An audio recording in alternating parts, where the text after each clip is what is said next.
Assalamualaikum warahmatullahi wabarakatuh. Bismillahirrahmanirrahim.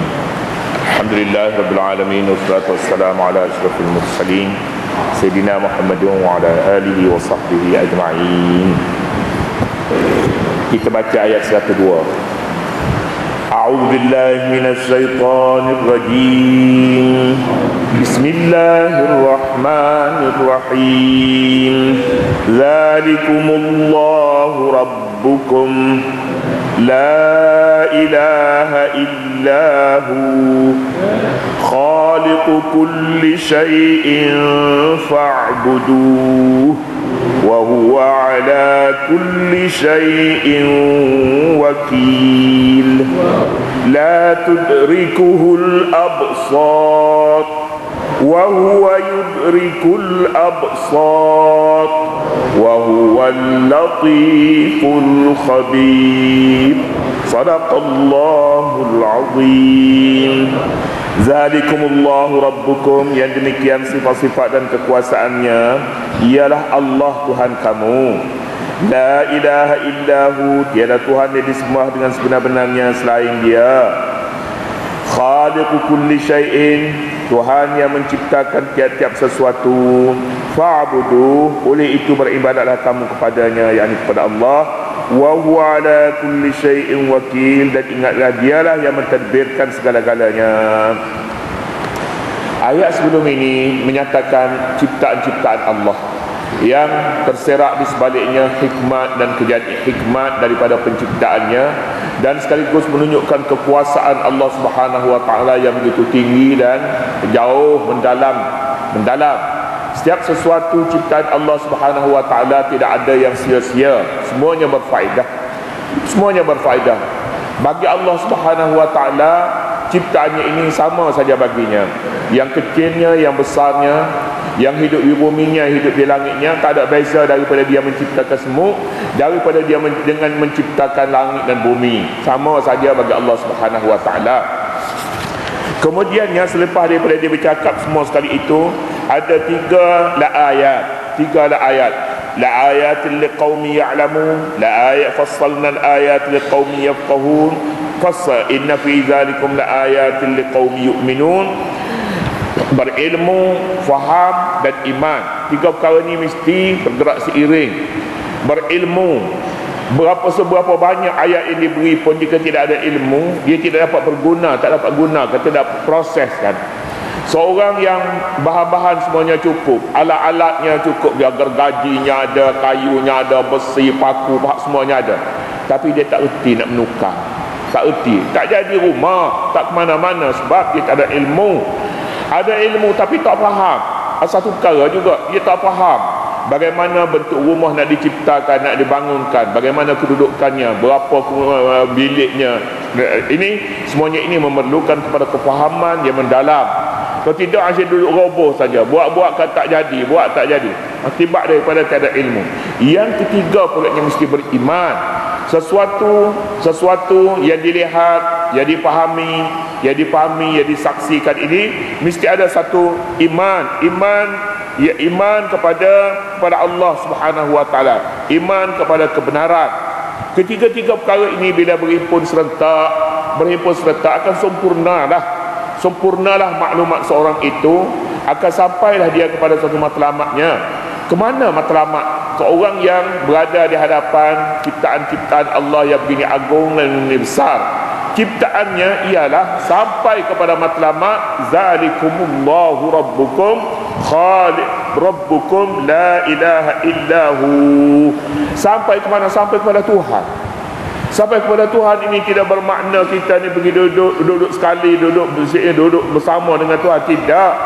Tetapi hakikatnya manusia hidup dalam dunia ni, dia sedang berjalan menuju Allah.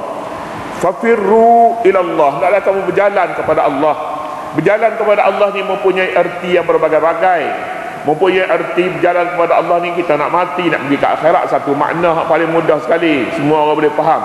Berjalan kepada Allah ini, berjalan kepada suatu hakikat, berjalan menuju kebenaran yang tidak boleh dipertikaikan. Seringkali kita melalui jalan salah, Bila melalui jalan salah, kita kena tarik balik. Pergi jalan salah, mesti tarik balik. Pergi tidak ada hidayat, tarik balik. Kalau banyak perkara yang kita tak kena. Kadang-kadang kita buang masa, buang harta benda, buang macam-macam yang kita buang disebabkan jalan yang kita pergi tak bertemu, tak sampai kepada matlamatnya. Apabila kita punyai tiga perkara tadi, tidak perkara ayatin liqaumi ya'lamun, ada ilmu, ada kefahaman ni akal lah maksudnya, sebabnya tidak ada akal, tidak ada kefahaman. Ada ilmu, ada akal, ada iman, kita sampai. Sebab apa? Sebab kita punya peralatannya, iaitu cara berfikir, jalan untuk kita berfikir, bahan, ini ciptaan-ciptaan Allah. Ilmu, kita tahu ke mana matlamat kita nak pergi. Iman ini kehendak, keperluan fitrah manusia, mahu beriman kepada adanya Allah Subhanahu wa taala. Kemudiannya zalikumullah, itulah dia Allah. Seolah-olah seorang yang membuat penyelidikan demi penyelidikan, sekali buat sampai itulah dia Allah. Allah, kita memerhatikan kepada satu benih dulunya yang kecil dulu, fa'aliqul habbi wan nawa. Kita perhatikan sejak kecil lagi benih ini kita tanam dalam bumi, akhirnya dia mengeluarkan buah yang sedap dimakan. Zalikumullah, inilah Allah yang mentadbirkannya di sebaliknya. Manusia hanya setinggi-tingginya dia boleh siram air, dia boleh letak baja. Itu pun kalau kena baja, tak kena baja dia mati pokok ni. Siapakah yang menyediakan pada bahan ini buah yang begitu manis, pokok yang daunnya seumpama itu, sebesar itu, tahan pula melawan angin, dapat tahan melawan panah dan sebagainya. Zalikumullah, itulah dia Allah. Inilah maknanya apabila dulu ulama kita ajar wujud artinya ada, lawannya tiada, mustahil tiada, dalilnya alam ini. Inilah dia alam ni. Inilah dia alam. Tapi oleh kerana kita belajar tak faham, maka tak sampai maksud. Hafal tapi tak sampai, tak faham Tuhan itu apa benda.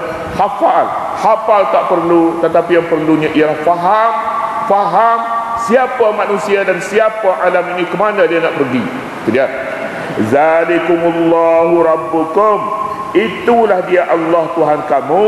Inilah dia kekuasaan yang seumpama ini Allah Tuhan kamu. Tuhan itu la ilaha illahu, tiada Tuhan melainkan dia, melainkan Allah. Tiada Tuhan ni macam mana? Ini dia banyak benda-benda yang terbuang dalam kerana benda-benda yang bisa ada fikiran saja. Tiada Tuhan, la ilaha, tiada Tuhan. Macam mana tak ada Tuhan? Ada Tuhan. Ini tak ada Tuhan yang melainkan dia.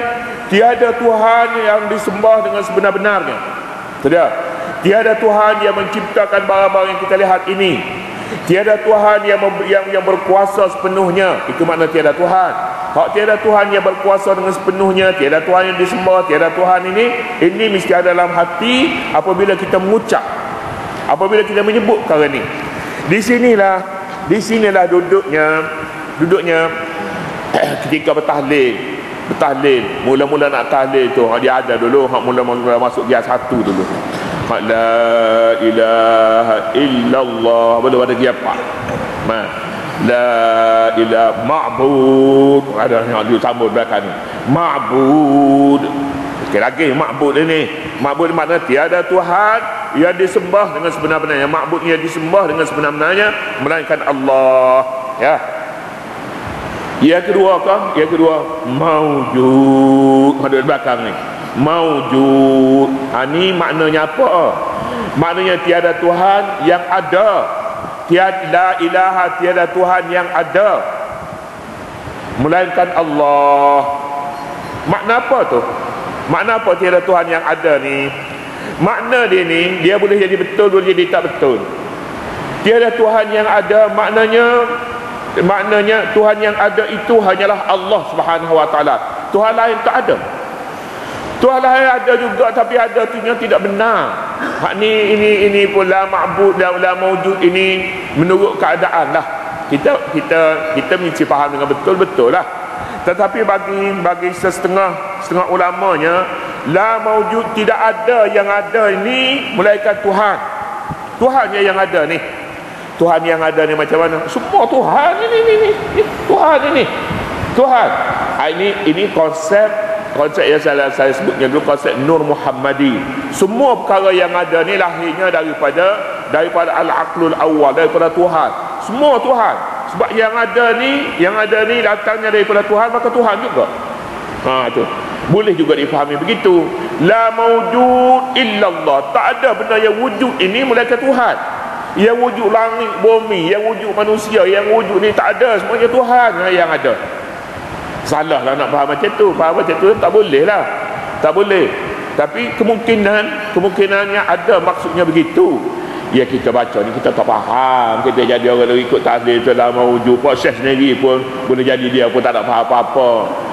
Tak ada apa-apa. Jadi oleh kerana itu kita tak payah tak payah carilah perkara nak jadikan satu isu misalnya. Tak perlu. Asalnya bukan untuk menyatakan maujud dia ma'bud ke, maujud ke, maksud ke, tujuannya hanyalah untuk nak bilang la ilaha illallah panjang ni berapa kali. Dia tak ada buahkan sebeh, tak ada tangan, dia tak main, dia main maujud. Tu dah 2 kali tu. 2 kali ke berapa kali ke. Mula maujud tu dah 3 kali tu dah 2 kali. Maksud tu dah berapa kali. Jadi dia boleh hilang berapa kali sebelum daripada dia nak masuk dia 4 ni.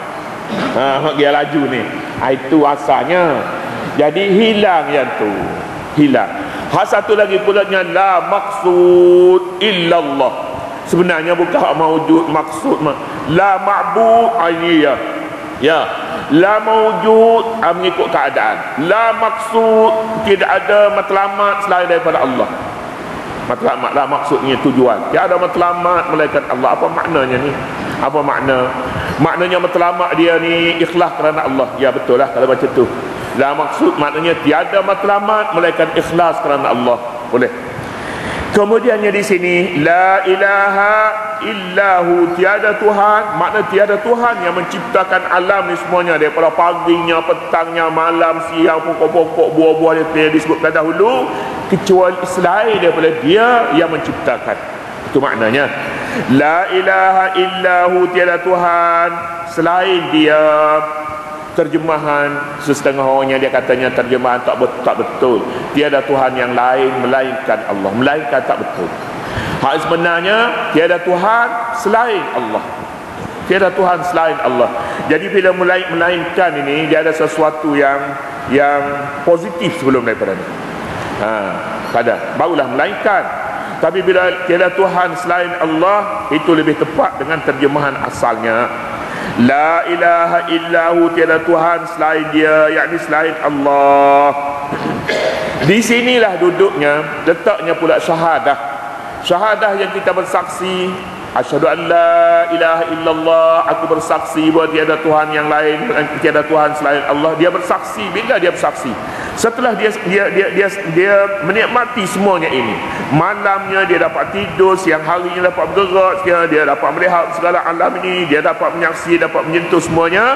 Akhirnya asyhadu, aku bersaksi, yakni melalui apa yang dia saksi ini, la ilaha illallah, tiada Tuhan selain daripada Allah. Dia bersaksi, mestinya dia lihat alam dan dia kaji, dia beriman, dia berilmu, dia faham. Maka asyhadu, dia bersaksi. Bagaimana seorang saksi boleh memberi persaksiannya dia tidak melihat, dia tak faham, dia tidak mengerti. Bila dia soal pun dia jawab lain daripada dia saksi. Macam mana? Ni tak faham, ni patut ditolak. Orang yang bersaksi tiada Tuhan selain daripada Allah, dia bila ditanya sudut mana sekalipun dia akan jawab Allah. Siapa yang menciptakan alam ini? Allah. Kamu tahu daripada mana alam ini dia bergerak begini tanpa pergerakan tidak akan berlaku kecuali dengan izin Allah Subhanahu wa taala. Misalnya dia boleh sampai kepada peringkat itu, maka persaksiannya adalah suatu persaksian yang sudah sampai kepada martabat ilmu, faham dan iman. Macam tu. La ilaha illahu khaliqu kulli syai'in, Allah yang menciptakan semua perkara. Kulli syai'in, semua perkara, yakni yang kecilnya, yang besarnya, yang di atasnya, yang di bawahnya, semua sekali kita berada. Diri kita ni semua perkara dicipta oleh Allah Subhanahu wa taala. Inilah namanya ilmu tauhid. Pendek saja ilmu tauhid, tak panjang. Pendek saja.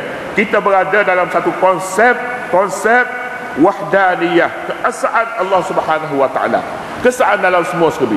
Keesaan pada asma-Nya, keesaan pada sifatnya, pada sifat Allah, khaliqu kulli syai'in. Fa'budu. Oleh kerana itu, hendaklah kamu beribadat kepada-Nya. Bila kita dah saksikan semua sekali ini tiada Tuhan selain daripada Allah, maka apakah harus kita buat tindakan selanjutnya? Tindakan selanjutnya ialah beribadat kepada Allah. Tidak ada lagi. Tidak lagi. Beribadat, apa makna ibadat? Ibadat dalam bahasa yang mudahnya, al-khudu'u wal-inqiyadu wat-tazlil. Al-khudu'u, tunduk, patuh dan menghina diri. Menghina diri kepada Allah. Menghina diri kepada Allah ni seperti sujud, seperti rukuk, ini menghina diri ni. Tunduk, patuh, itu maknanya ibadat. Kemudiannya pula ibadat dari sudut syarak pulanya ialah tunduk, patuh dan menghina diri menurut kaedah-kaedah yang diajar oleh Nabi. Sebabnya kita tak boleh nak berhubung dengan Allah Ta'ala terus. Nabi sebagai Rasul, Nabi yang menyampaikannya. Maka semua ibadat ini tidak boleh dilakukan kecuali setelah disahkan oleh Nabi SAW. Di sinilah duduknya bid'ah dan tidak bid'ah. Mana-mana yang sah daripada Nabi, itulah dia. Itulah dia ibadat yang diterima. Jika tidak, ditolak. Fa'buduhu, hendaklah kamu beribadat kepadanya. Maknanya tidak akan sampai kepada matlamat lagi jika tidak beribadat kepada Allah. La ilaha illallah, la ilaha maqsud, tak akan sampai lagi jika tidak beribadat sepenuh kepadanya. Masih ada lagi pemujaan kepada selain daripada Allah, tidak ada maksud, tak sampai. Walaupun kita setiap kali bertahlil ni la maqsud, la ma'bud, la mawjud, tak akan sampai. Sampailah seorang itu apabila sepenuh hati dan perasaan dengan rasa manisnya beribadat hanya kepada Allah Subhanahu wa taala. Dua, fa'buduhu wa huwa ala kulli syai'in wakil. Wa huwa, ingat, dialah yang mentadbirkan segala-galanya. Sehingga sehelai daun melambai-lambai bergerak ditiup angin, Allah yang mentadbirkan itu. Tuhan tadbirkan angin supaya bertiup. Jangan kuat sangat nanti Tuhan tumbang pokok. Di sini ni ramai orang berdosa ni, kamu tiup kuat-kuat dia misalnya. Ada juga dia perintah macam tu. Jadi semuanya itu Allah yang mentadbirkan. Tiada satu pun yang luput daripada ilmu pengetahuan Allah Subhanahu wa taala dan luput daripada pentadbirannya. Begitulah ayat yang pendek tetapi menanam dalam perasaan kita akidah terhadap Allah Subhanahu wa taala. Wallahu Subhanahu wa taala a'lam.